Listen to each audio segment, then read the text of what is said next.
ভারতের আকাশসীমা সুরক্ষিত রাখতে যাকে বলা হয় অভেদ্য দেয়াল, সেই রাশিয়ার তৈরি S-400 কি এখন বড় চ্যালেঞ্জের মুখে? আর এই চ্যালেঞ্জ অন্য কেউ নয়, খোদ পাকিস্তান। সম্প্রতি পাকিস্তান তাদের নিজস্ব প্রযুক্তিতে তৈরি ফাতেহ-2 মিসাইল সফল পরীক্ষা চালিয়েছে।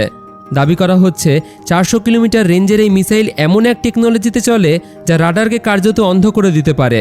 তাহলে কি দক্ষিণ এশিয়ার আকাশে শুরু হয়ে গেল এক নতুন এবং ভয়ঙ্কর স্নায়ুযুদ্ধ? আজকের ভিডিওতে আমরা কোনো পক্ষ নেব না, বরং রিয়েল ফ্যাক্ট আর টেকনোলজি দিয়ে বিশ্লেষণ করব। আসলে কি ফাতেহ-2 ভারতের শক্তিশালী ডিফেন্স সিস্টেমকে ফাঁকি দিতে সক্ষম, নাকি এটি শুধুই মাইন্ড গেম? দক্ষিণ এশিয়ায় ভারত পাকিস্তান সম্পর্ক মানে উত্তেজনার পারদ তুঙ্গে, আর এই উত্তেজনায় নতুন ঘি ঢেলেছে পাকিস্তানের সাম্প্রতিক মিসাইল টেস্ট। একদিকে ভারতের কাছে আছে বিশ্বের অন্যতম সেরা air defence system S-400 Triumf, অন্যদিকে পাকিস্তান নিয়ে আসলো তাদের নতুন মিসাইল ফাতেহ-2। আজকের ভিডিওটি একটু বিতর্কিত হতে পারে, কিন্তু প্রতিটি তথ্য হবে গবেষণালব্ধ এবং নিরেট সত্য। চলুন এই যুদ্ধের ভিতরে ঢুকে দেখা যাক আসলে কি ঘটছে। পাকিস্তান আর্মি গত 28 এপ্রিল আনুষ্ঠানিকভাবে এই ফাতেহ-2 মিসাইলটির সফল পরীক্ষা করেছে।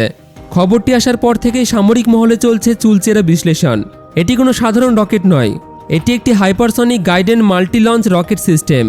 এর সবচেয়ে মারাত্মক দিক হলো এর পাল্লা। 400 কিলোমিটার রেঞ্জ মানে কি বোঝেন? বর্ডার থেকে ভারতের ভেতরে থাকা অনেক গুরুত্বপূর্ণ সামরিক ঘাঁটি, এয়ারবেস এবং লজিস্টিক সেন্টার এখন পাকিস্তানের নিশানায়। কিন্তু এর আসল শক্তি লুকিয়ে আছে এর ভিতরে থাকা অত্যাধুনিক অ্যাভিওনিক্সে।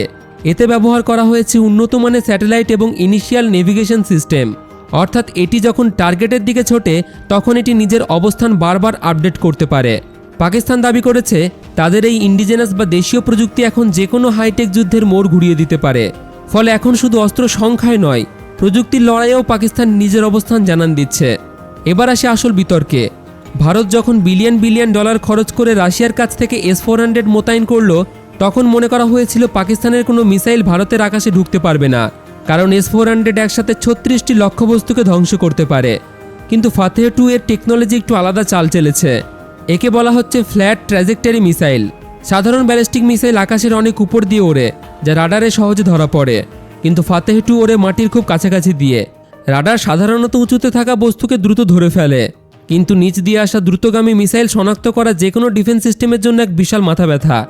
এখানেই তৈরি হয়েছে আসল বিতর্ক। পাকিস্তানি বিশেষজ্ঞদের মতে ফাতেহ-2 এর ওড়ার ধরন এমন যে এটি S-400 এর রাডারকে ফাঁকি দেওয়ার জন্য যথেষ্ট। অন্যদিকে ভারতীয় প্রতিরক্ষা বিশ্লেষকদের পাল্টা দাবি S-400 এর রাডার সিস্টেম এতটাই আধুনিক যে এটি মাটির নিচে দিয়ে আসা ড্রোন বা নিচু দিয়ে আসা মিসাইলকেও শনাক্ত করে ধ্বংস করতে পারে। অর্থাৎ লড়াইটা এখন শুধু মেটাল বনাম মেটালের নয়, লড়াইটা সফটওয়্যার আর কৌশলের। এই মিসাইল পরীক্ষা কি শুধু শক্তির প্রদর্শনী, না এর পিছনে আছে এক গভীর ভূরাজনৈতিক গেম?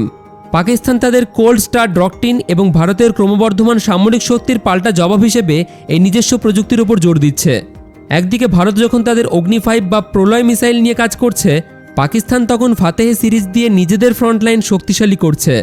এই লড়াই আসলে দক্ষিণ এশিয়ার এক বিশাল আর্মস রেস, যা অস্ত্র প্রতিযোগিতার জন্ম দিয়েছে।